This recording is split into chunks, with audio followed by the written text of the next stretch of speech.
Good evening, everyone. How are you? My name is Charlie Miller. I'm from Pack 424 in 428 in Brantford, Connecticut. I apologize. Um, so they had approached me about doing a quick little program this evening on wild animal tracks and how to track them and stuff. It's something I enjoy doing.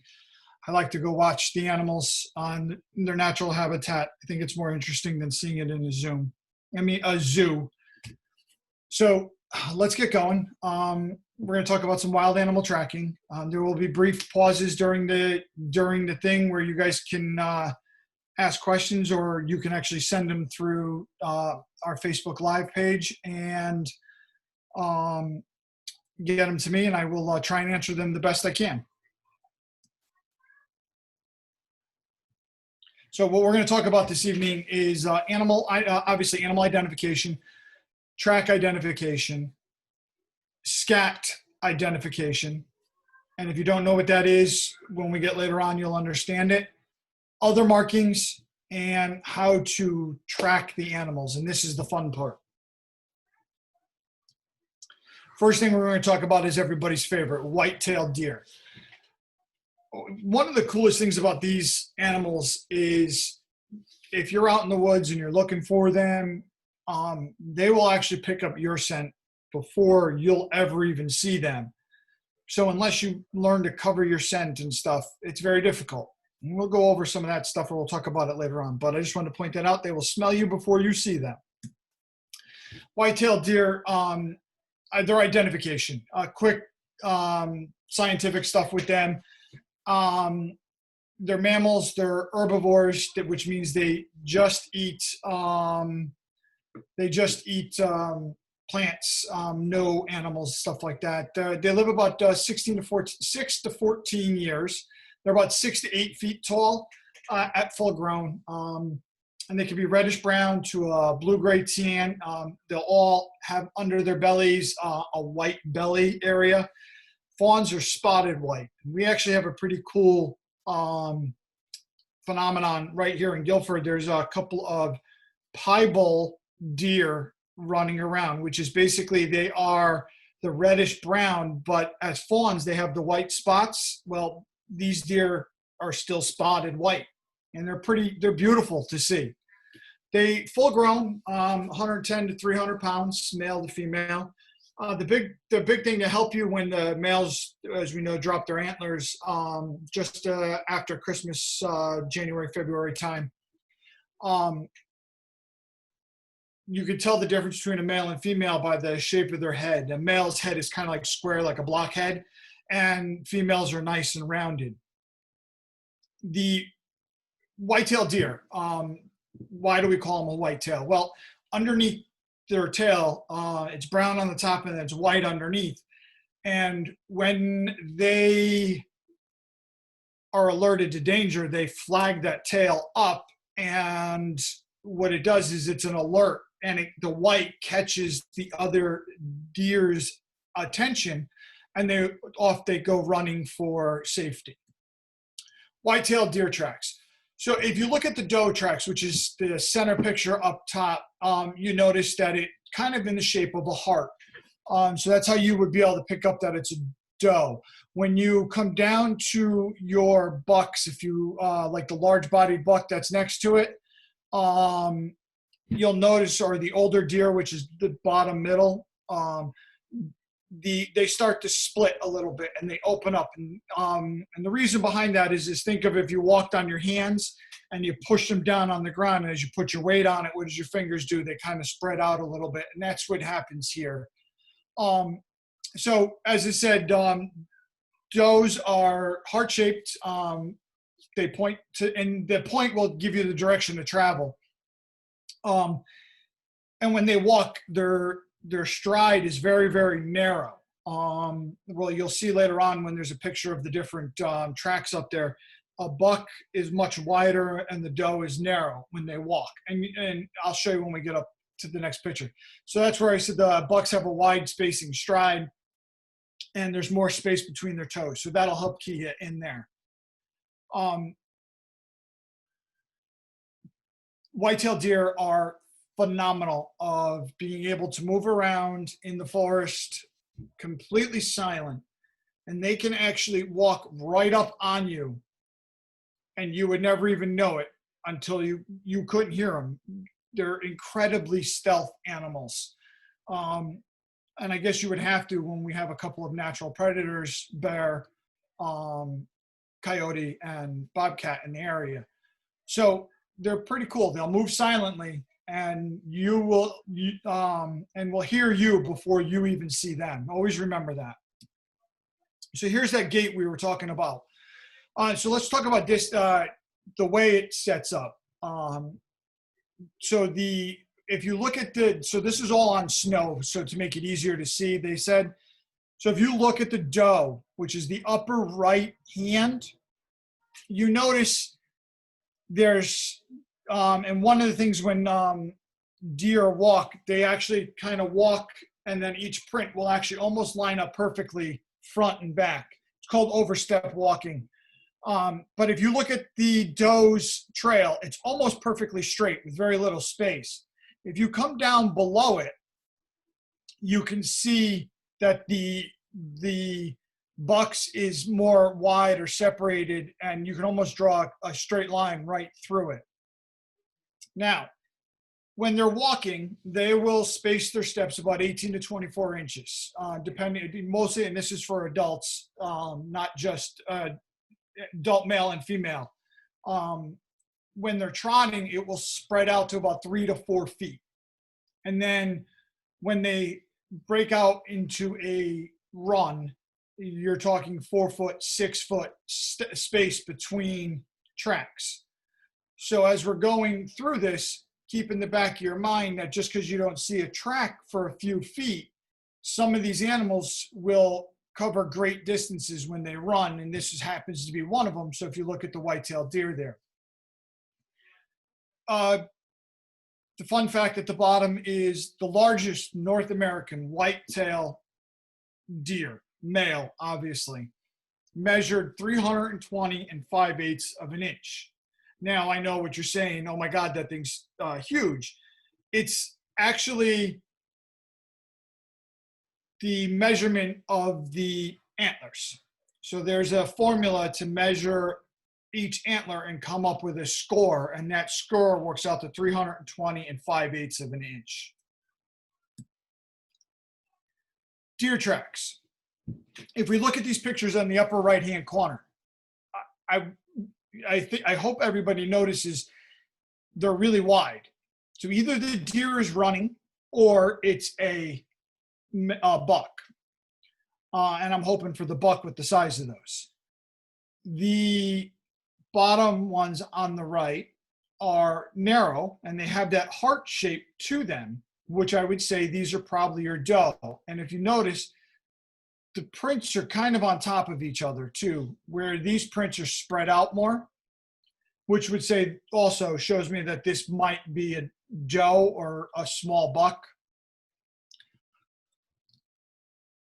Here on the left, there is deer track measurements.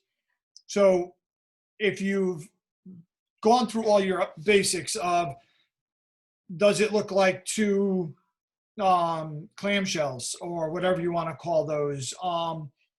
Does it look like a heart shape? Is it a little bit spread at the tip? Determining what it is. But if you want to give it about an age and figure it out, you can measure the length, and these numbers on the left will give you will correspond to an about age on the right. So that might help you out a little bit. Now you can figure out male or female. You can figure out age. You can figure out direction of travel. So start keeping these in mind as we go through each of the animals. And then in the very last section, we're going to talk about following the tracks. White-tailed deer, scrapes and rubs, and scat. Scat is deer waste, and it comes in a pellet to clumps. And as pellets, is less hydration, and when it starts to be soft, it is a lot of hydration. It's usually football-shaped pellets. The darker it is, the fresher it is, the lighter it is, the older it is. Scrapes and rubs are all for scent markings, for territory, for mating purposes, that type of stuff.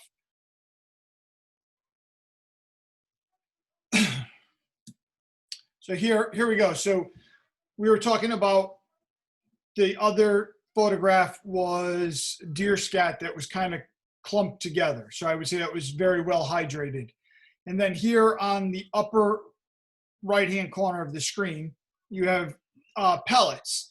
And that would be for a deer that's probably of average or to a little bit lower hydration. Here on the bottom right, you heard me refer to a scrape. So what the deer will do is, as you can see, this young buck here was using his front paw to scrape the ground up at the bottom. And then what he's going to do is he's going to rub his glands from his legs on it, or he is going to urinate into the scrape, which will leave his scent, and that helps mark the territory. And during the rut or mating season, females can find the males that way, and males can find the females. The deer on the left is a mature buck, similar to the other one, and you can see the tree's bark is almost peeled off.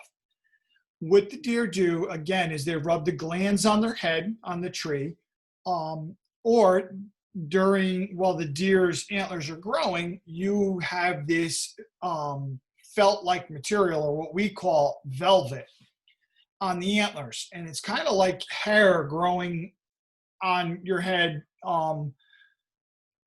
when you, then it becomes itchy. So when it becomes itchy, to get it off after the antlers harden underneath, they scrape their racks, which is what the antlers are called, on the tree. And these are signs to help you for things to look for. So just remember these as we go along, as I said. So before we go on, is there any questions? I'll give you guys about 30 seconds to get them in if there's any. Yeah, I don't see any yet. We have a bunch of people watching though, so I don't see any questions quite yet though. Okay. All right. Well, then we'll move on to the next. If I get any too, Charles, like after the fact, because this will be up permanently, I'll just forward them on to you, and then we can go there. All right. Okay. Cool. All right. Here we go. On to the next section. We're going to talk about black bears. Lately, everybody sees in the news every year. We always see black bears on somebody's porch or deck, saying hello through their screen door, that type of stuff. Yes, we do have black bears here in Connecticut. I've actually had one right in my yard here in Branford. Something a little bit to learn about them. This was a cool little thing here that I saw. They say black bears, or North American black bears is the correct term, because obviously we're in North America. They've been known to break into people's cars for food. So I thought that was pretty interesting that they were able to figure out how to use the door handle and get in and get the food. North American black bear. It's a mammal. It's an omnivore. So as we already spoke about a herbivore, which eats only plants. And an omnivore is an animal that will eat plants and animals, or meats of some sort, like fish. Lifespan on a North American black bear is about 20 years. They're about 2 to 3 feet, and bears walk on all fours predominantly. They usually stand up like you see in the movies and stuff to show aggressiveness if they feel threatened. And they can be 7 feet long. They're black to brown to gray. And there's actually a variation of the North American black bear that the fur is all white. And we refer to them as spirit bears. And they're very, very beautiful. I've never seen one in real life. I would love to. But there is a white version of the North American black bear. They can weigh anywhere between 180 and 400 pounds.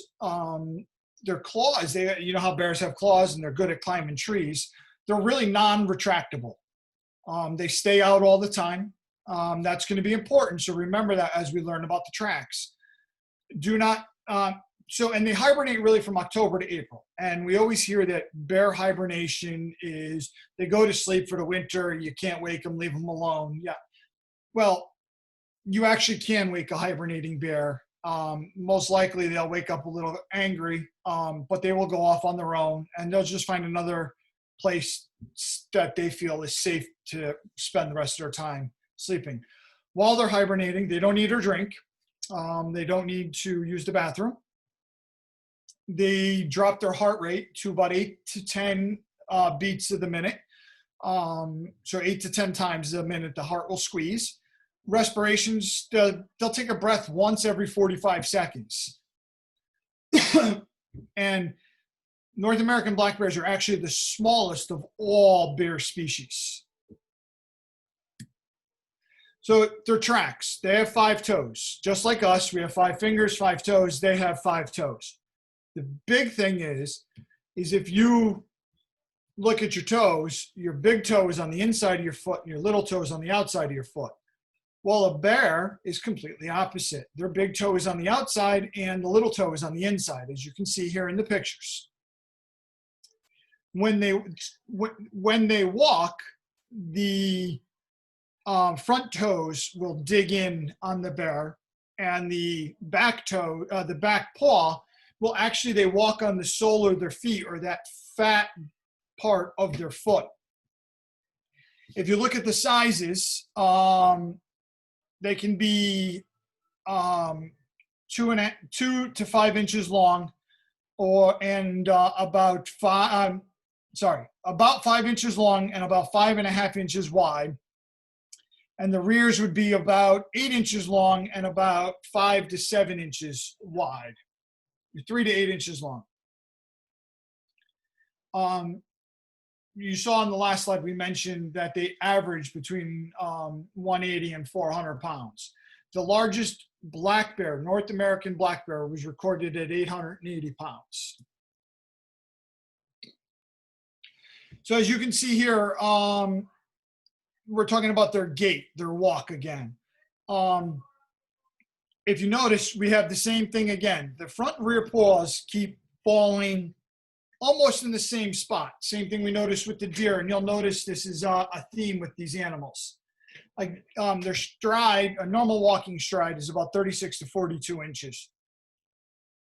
And when they're running, we spoke about that overstep where the back paw will land in front of where the front paw took off from. They kind of walk that or run that way too. The most interesting thing about these bears is unless the soil is really, really wet or the area is soft enough to take a print, you will have a real hard time finding them because they walk so softly as big as they are, and they don't usually leave great marks.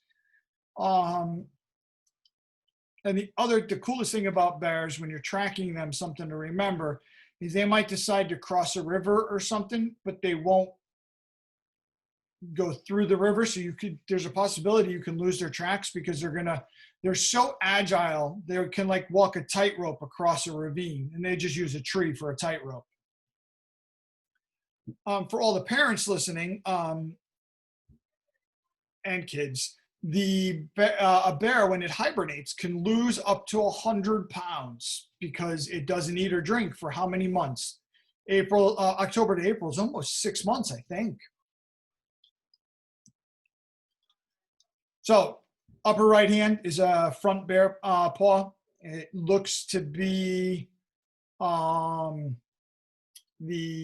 right paw of the bear, because if you look, the big toe being flipped and facing us, if that was flipped around the other way facing out, it would be the right hand. You can see the pad and stuff like that, and the claws. It's pretty big. I wish they had one where a comparison with like a human hand next to it, but you can still see it's pretty big. The bottom one is just, remember we spoke about you can wake a bear up and then it'll just go off on its own and look for a place to hibernate again. Well, this is what you're seeing here. These are bear prints through the snow. And if you notice, they're all almost directly on top of each other. And what's happening here is like we were talking, is the bear is covering up its tracks. So you think that it's a two-legged animal or person walking, and you're not going to try and follow it. You notice here, the tracks are falling the front and then a back, a front and then a back from what it appears. This looks like the bear was running on the beach. And if you look at it, so that's the first thing you're going to notice there. But if you also look, you can almost draw a straight line down the center, the way the bear is running. So that's, you know, so it's one way to figure out lefts and rights and stuff. The scat, the North American black bear scat, little to no odor. It can weigh anywhere between 1/2 and a pound. It's usually tubular to loose piles depending on what they're eating. Berries, seeds, vegetation, insect parts. Remember we said they're an omnivore, they eat everything. We've all seen the pictures of the bears in the rivers fishing for the salmon, right? And the piles can be about the size of a male hand, as you can see there. The one on the left here is a bear that has been primarily eating nuts, berries, fruits, that type of stuff, and you can really see it. And you can see how loose it is. And then it gets a little bit more formed. I can't really make out what it was eating there. And here on the bottom right, it looks like it was eating seeds again, but it was not taking in a lot of water, so it's a little bit more dense. And you will understand why I keep going over this as we go through the tracking. It becomes important. North American black bear scrapes. These are things to be looking for. He's not just standing up and scratching his back. He's marking his territory. They have glands on their back, and it releases an oil. They rub their back on the tree. It leaves the smell. You can also find teeth and claw marks in it, bark torn off. Both male and female does it. It's not just a male thing like we've seen in the deer. It was primarily male. They like to do it on trees, fence posts, and poles. You can find fur caught in the woods sometimes. Sometimes you'll find claw marks at about 5 feet high and bite marks at about 6 feet high. So here is some bear scrapes and rubs. In the upper right-hand corner, you see, excuse me, a rub, and you can see the fur in it. And black bear fur is pretty interesting. Even though they're black, when the fur gets pulled out and it's caught like this, within 24 hours, it actually almost bleaches out and becomes a blonde color. So which can throw you off, but in this area, it'd be primarily black bear. Down bottom on the right-hand side, you can see the claw marks. And in the left here, you can see that was done by chewing or gnawing teeth and the teeth. Here's the iconic picture of the bear fishing for the salmon. They're feeding. They like, when you are looking for feeding areas with them, look for broken tree branches beneath the trees, turned over rocks with scrape marks in it, rotting stumps torn apart, grass ripped and scraped. And don't get me wrong, bears like to fish. What you're looking for, the broken branches in the trees, you're looking for bees, they're looking for insects, that type of stuff that's in the trees. Turned over rocks, they're looking for worms and grubs and beetles and insects in the ground. Rotting stumps, same thing. Grass ripped up, that's really what they're looking for. They will fish, they will eat some meat if it's available. So these are things you could be looking for. Here's a bear in the top right-hand corner, broke up in a stump and is eating the ants. On the bottom right-hand side is a black bear, looks like a baby cub, who found some honeycomb. So yes, Winnie the Pooh here loves his honey. And here's a sign about camping with bear country. Now we live in North America and there is bears. So we all know, keep the garbage cleaned up, use bear-proof dumping facilities if needed. Don't feed the bears. It is illegal. This sign happens to be from New Hampshire. Make sure you store your food properly. Bear bags, hang it in trees, bear-proof containers, or in locked vehicles. But as we've already had a conversation, if they want in, they know how to open cars. Separate cooking areas from sleeping areas. Try and keep them separated. If you do have animals with you, make sure they're leashed. An uncontrolled pet will antagonize a bear, and it may not end well. Respect the bear's space. Kind of like right now, bears like to socially distance. They like to stay away from humans as much as possible. So, respect that. You can watch from afar, but don't antagonize them. Don't try and engage them. And if you do happen to encounter a bear, remain standing, maintain a non-threatening eye contact, back away slowly, speak in a soft manner to the bear. Don't run or climb trees. They can climb trees, and report it when you get out. Any questions about bears? Nope. You did have a couple of comments. Just cool. Thanks for doing this. So right on track, but nothing so far. So let's talk about some coyotes. Beautiful looking dog. That's a nice looking male coyote. Gorgeous. One of the cool things is any of our hats, gloves now that are fur lined and stuff aren't the old exotics like minks and fisher cat and stuff like that, a beaver. They're made out of coyote fur now. It's very, very abundant, and that's what they're making it out of.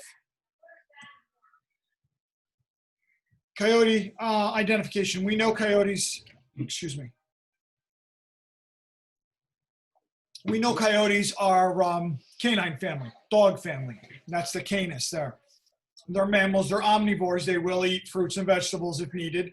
Their lifespan is about 6 to 8 years, but they're small. They're about 2 feet tall, length at about 3 to 5 feet, and they can be shades of gray with red highlights. And they can weigh about 15 to 45 pounds. Average, small Labrador Retriever to Chihuahua size, somewhere in there. This was pretty cool. I found is they have 42 teeth and they can run at a top speed. Clock was 42 miles an hour. So I thought that was interesting. Coyote Tracks. We can take our dog's paw print and put it up here, and you would actually have a hard time telling the difference. They look almost identical. 4 toes, 4 claws. They're about 2.5 inches long by 2 inches wide. They are oval in shape. So if you drew a circle all the way around them, or draw up the edges, like connect the dots, you would have like an oval. The front paw with these animals is larger than the rear. And the inner middle toe is longer than the outer toe. Not by much, it's a slight difference. So if you look here, if you're looking at the top 2 toes right in the middle, the one to your right is the inner middle. It's a little bit higher than the other one. When coyotes form family groups, they stay together for life.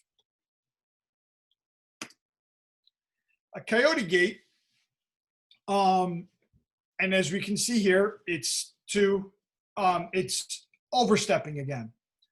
And they're covering the tracks. So there might be 1 or 2 tracks in each one. Coyote gait, walking, it will land on one side of the body. So the right leg and right arm will move up and then back and forth.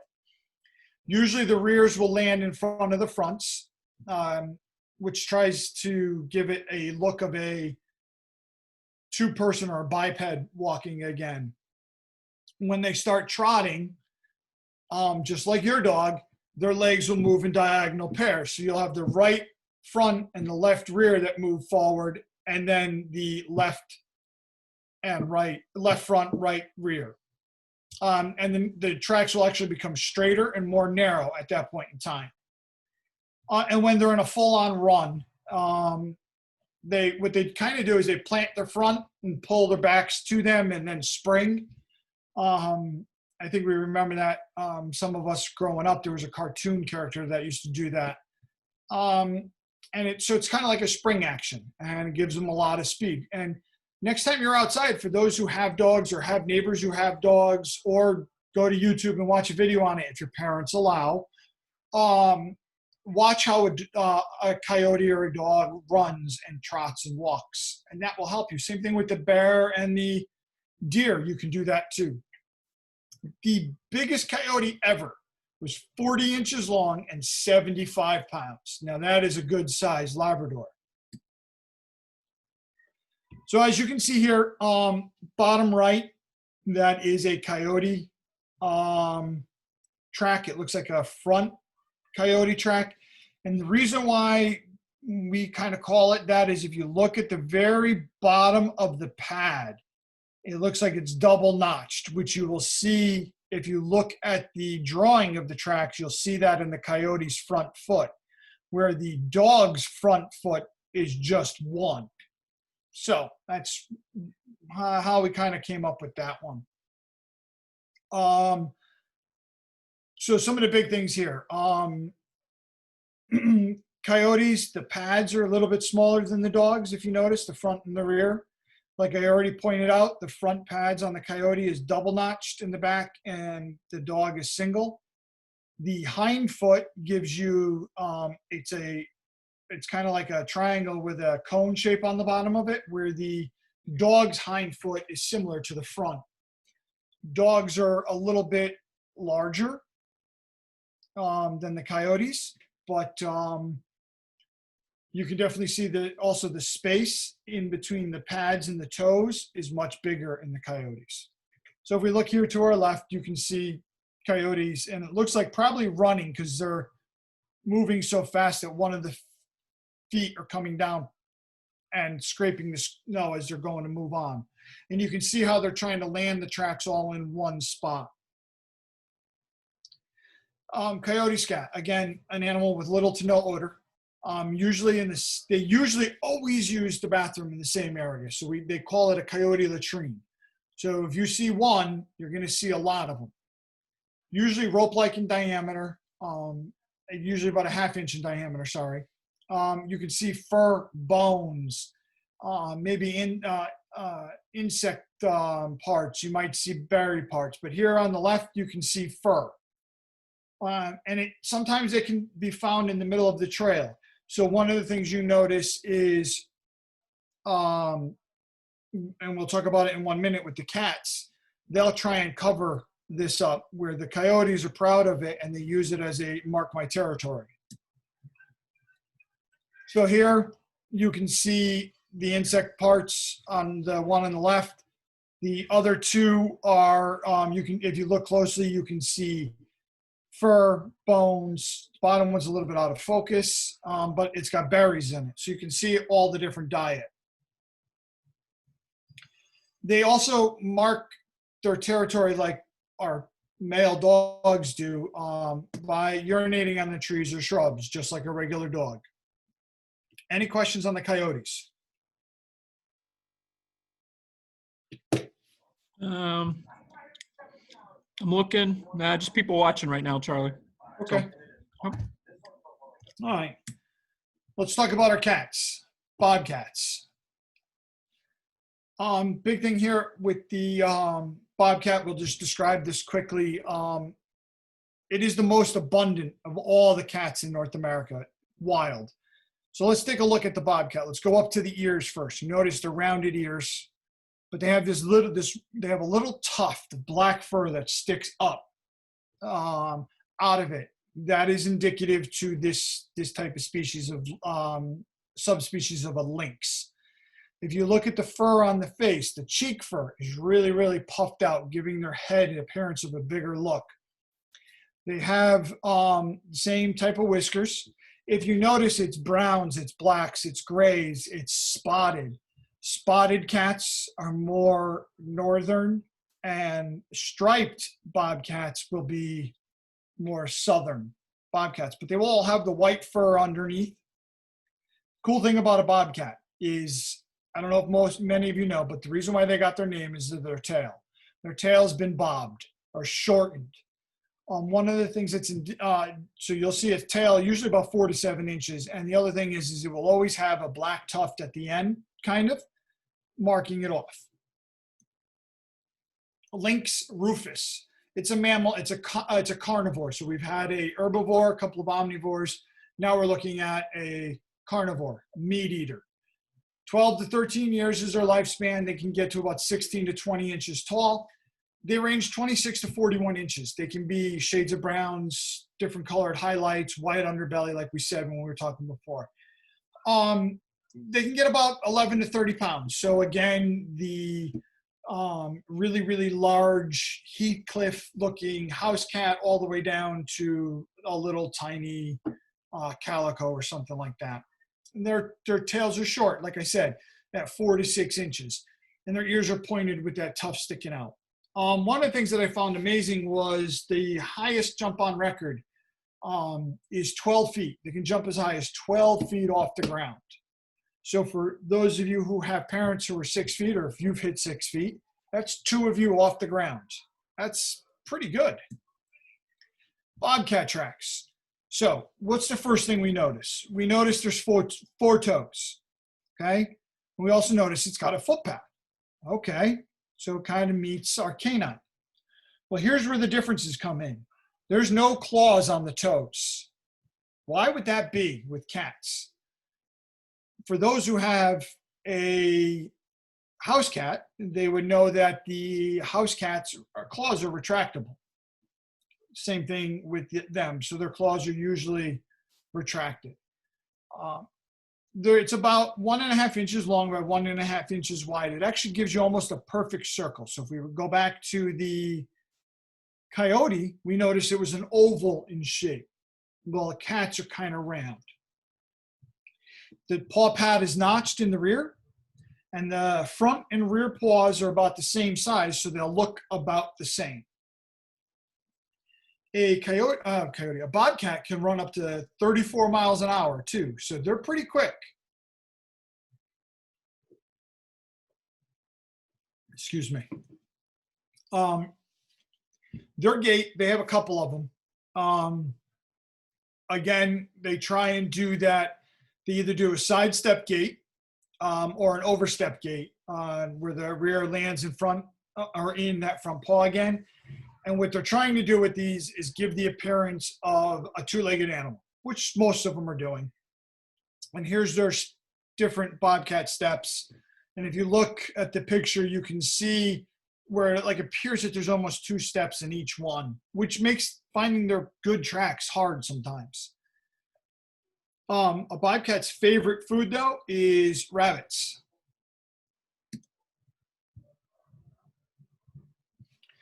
So here on the upper right, we have the comparison of a house cat to a bobcat. Bobcat's paws are much bigger.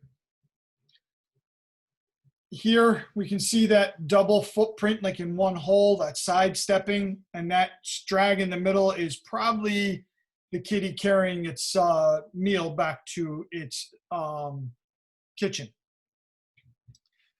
Here on the left, for tracking purposes, if you notice the domestic dog on the bottom, it's almost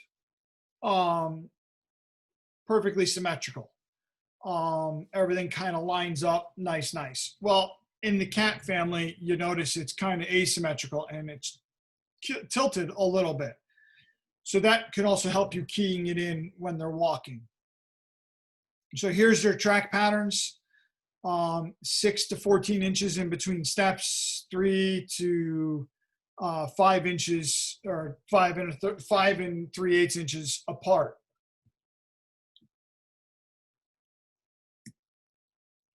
Their scat. We spoke about this quickly before. I said where the coyotes are putting it out in the open to kind of mark their territories. If you look at this picture, you can see scrape marks in the soil like she was trying to, or he was trying to cover it up. Very difficult to identify because they never look the same twice. This was identified because of these markings. You're going to need that other information, habitat tracks, that type of stuff. And they will try to cover it. It could be like you saw, that ropey like. It could be the upper right-hand corner here. It's got fur. If you look closely, there's bones and stuff in it. Bottom right, you will see like furs and stuff in it. And then this is just to show you what it would look like. It, you know, broken construction. It could be about 3 inches long by 3/4 of an inch or so around. It's segmented. Any questions on bobcats? We did get one question from Mark. He asked, are bears, coyotes, and cats monitored at our BSA camps, and how are they dealt with? I guess I'll take that, Charlie, for the time being. Sure. So we do have, wildlife on our properties that come and go. I think for the most part, though, Charlie, as you have mentioned before, that the animals are scared of humans, right? They distance themselves as much as they possible. So at our camps, they're pretty busy all year round. So we have people coming and going. We have full-time rangers on all 3 of our properties, and most camps have a full-time ranger. So the animals are kind of, especially these ones, don't really come around our properties too much. I guess I would say, in other words, Mark, too, I'll talk to our rangers and I'll get a more clear answer if we have a bear on property. But it's more rare than you would think. So yeah, I would agree with you there. Very you'd be more likely to see the deer because I've seen them walk through like a Deer Lake. I've seen them walk through at COYOTE down by us. I've seen them walk through. I love going to COYOTE. It's nice and small, and I can walk in there at any time and I'll find them. Mm-hmm. I've been on the property when I've seen one bobcat on the property, and I don't think I've ever seen coyotes on the property. And you got to realize COYOTE butts right up to Sleeping Giant, so the relative closeness can be there. Never had any problems with them though. Mm-hmm. So okay. All right, you guys, any other questions? If not, I'm going to move on to the last section. Mm-hmm. Animal trackers. Basically, it's how to follow the prints. And this becomes fun. It's not easy to be good at it. It's going to take a lot of practice. But to be able to walk into the woods, to find a set of animal tracks, follow it to that animal without spooking it, and getting within a distance to be able to watch that animal is a lot of fun. It's very difficult. It's a challenge, and it is incredible to see these animals in their natural habitat. So animal tracking. Let's start. Where do we find them? Well, let's think. If we were looking at animals and we wanted to find white-tailed deer, you would look in apple orchards, fields of oak trees. They like acorns, berry patches, strawberry patches, raspberry patches, that type of stuff. So find their food source. Known bedding areas. Bedding is where they sleep for the night. They might move from a daytime bedding area to a nighttime bedding area because the nighttime bedding area might be a protected area where the daytime bedding area is shade covered or something along those lines to protect them from the elements a little bit, keep them cool, but still have them out in the open.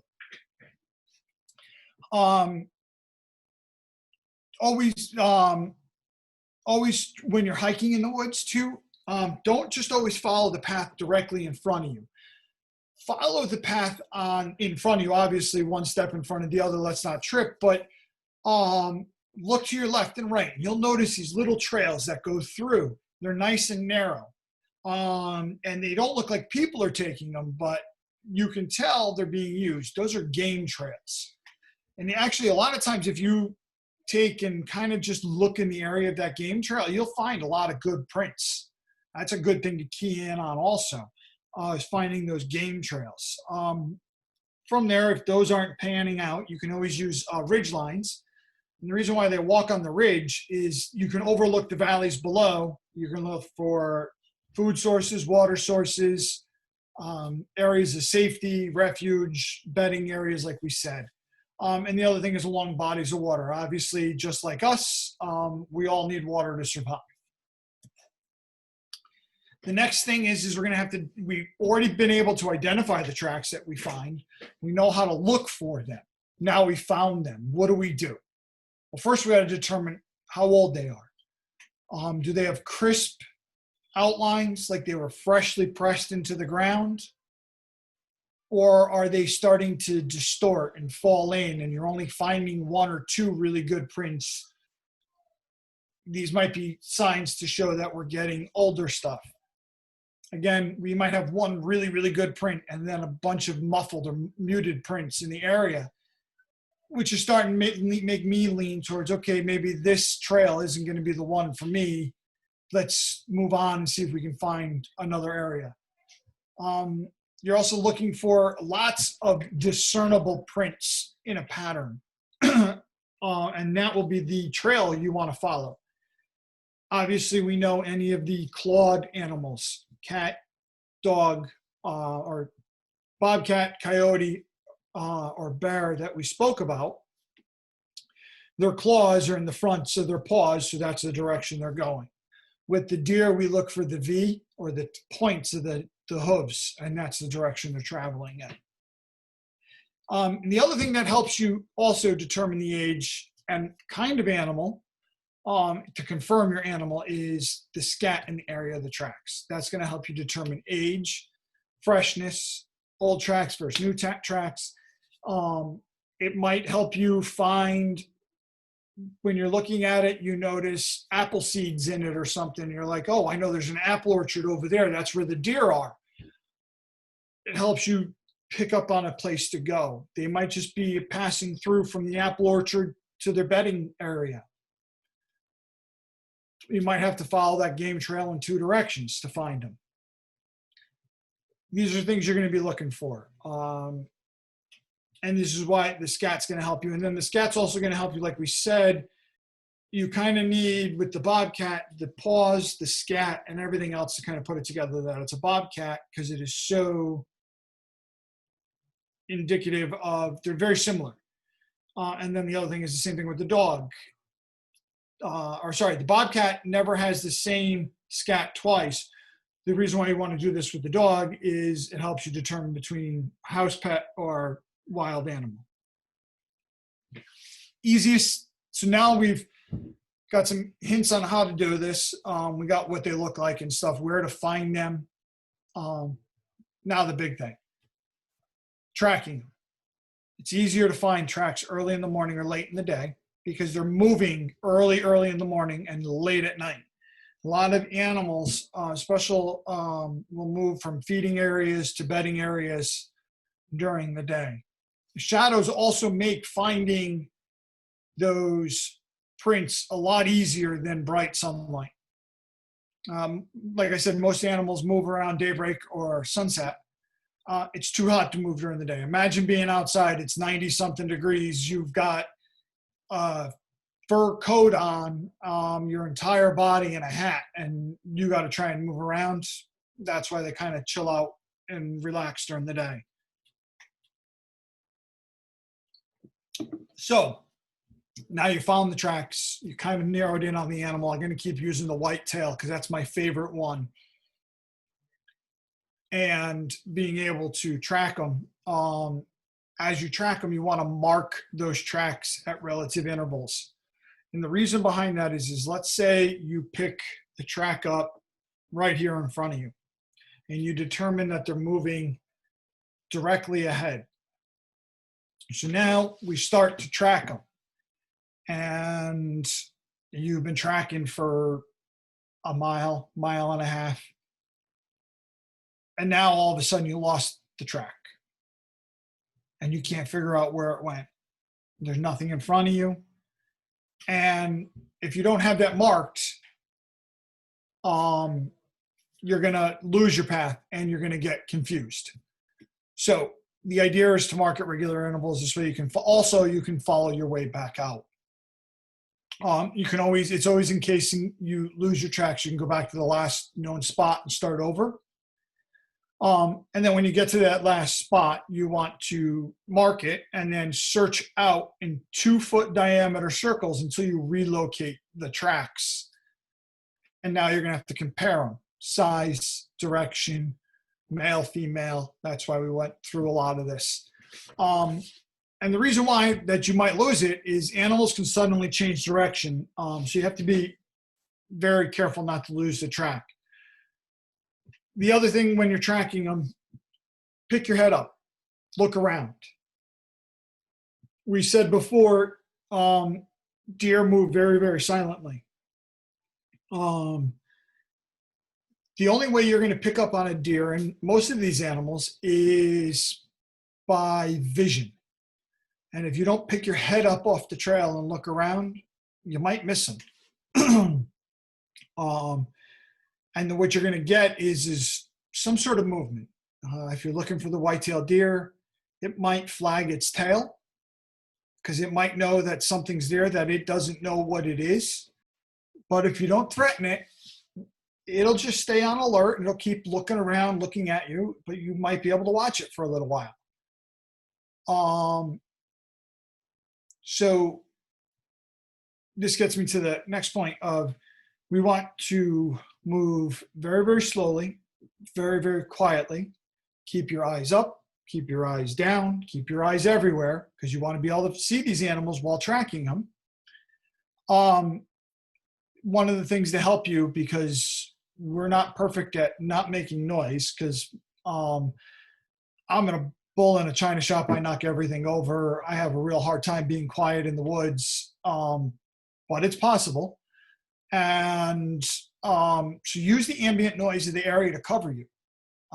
Things like stream noises or waterfall noises, you can move a little bit more because that noise in the background is covering your steps. Again, eyes up, look for the animal, and try not to spook the animal, because if you spook it, it's going to be on alert even more. And I'll go over, if you do spook the animal, what you have to do is stop, sit down. If you want to continue tracking the animal, you have to wait about a half hour to 45 minutes before you pick the track up again. If not, they're going to be on alert at their next spot, and you might miss them completely. And I can't give you a distance any animal's going to run, because it can vary from today, tomorrow. They can just they can be running along and find a spot where they feel they can be safe. They're going to stop. Some do's and don'ts. This is important. Make sure you don't get lost. We don't want to have to come find you. We would prefer to know where you are, what's going on, that you're safe. So try not to get lost. Practice, practice, practice, practice. If this is something you think is going to be fun, practice, because it's the only way you're going to get any good at it. Carry a small pocket guide of animal tracks. And if you can see, that's the one I carry. It is called the Ron Cordes Pocket Guide to Animal Tracks with Andy Diamond. It was $12 at Bass Pro Shop. It's a laminated book. I like it. Makes it easy. It has all different tracks in it. It's all broken up by hooves, dogs, that type of stuff. Nice little drawing. Sorry, my blue screen is making a mess of that. There you go. So that's so the pocket guide. Make sure you have food and water. Make sure you have something to eat, some water. You might get so into it that you track a deer for half a day before you get to see it. And other times you might track it for 5 minutes and it scares you more than you scare it. Make sure you have a map of where you're going out. Make sure if you're going to search the game trails on the blue trail, off the blue trail. Make sure you tell someone where you're going. Hey, listen, we're going to go in from this location to the blue trail. There's about 3/4 of a mile in, there's a game trail. We're going to be up off of that trail somewhere. At least it gives us a starting point if you get lost.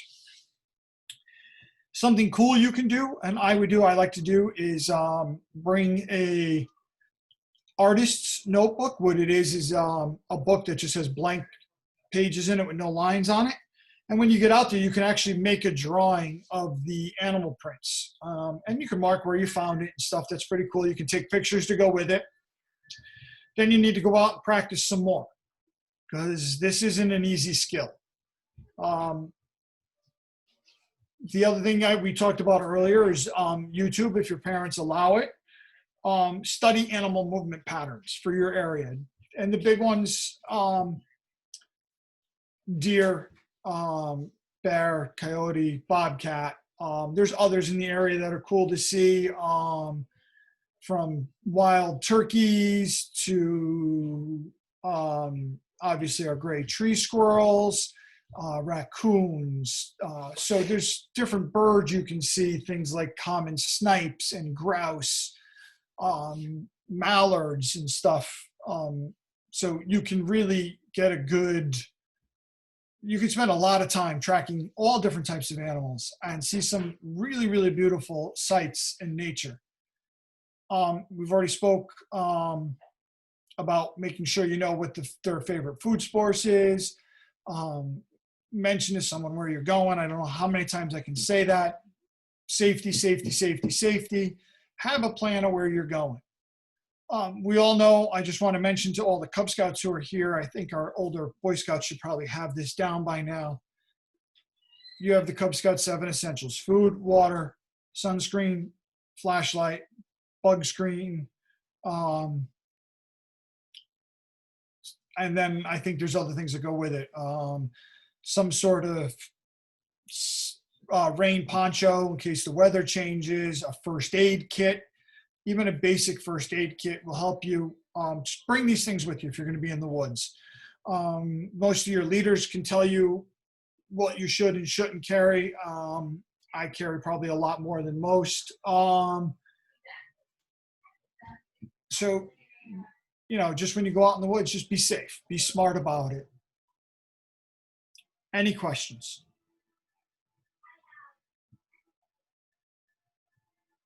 Sean, you there?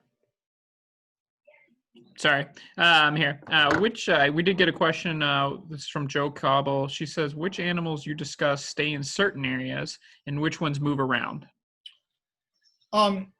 So your deer will have, they all have certain areas that they cover. Like a female bobcat can cover 30 to 60 mile areas.